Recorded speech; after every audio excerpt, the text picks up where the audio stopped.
For Pale's rails contractions for the plantar tissue on the very bottom of your foot, you're going to want to set up with a block right up against the wall. And we'll go over there in just a second, but we want to make sure you can see the positioning of your foot and toes.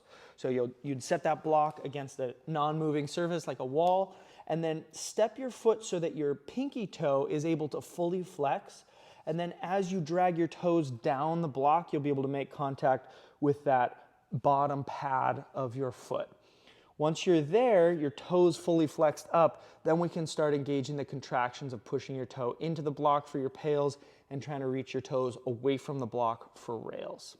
Okay, so I'm gonna relocate the block so that Hannah can show how this setup works when you're truly working against the wall. Again, you wanna make sure your body turns enough that you can get that pinky toe to get flexed, not just the big toes, and then slowly dragging those toes down the block until your forefoot's on the floor, then you're set up for your drill.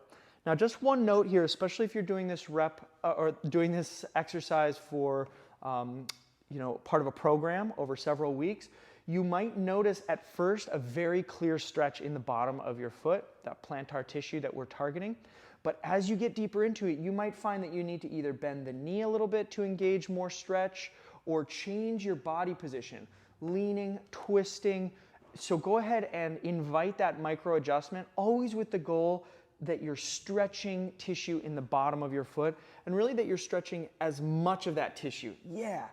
Actually, Hannah, if you could just hold here. Sometimes you'll feel it just down one line, but you really want to try to get as many lines of stretch going on the bottom of your foot as possible. That way, when you start your contractions, you're actually talking to more tissue. Go ahead and give it a try and let us know how it goes.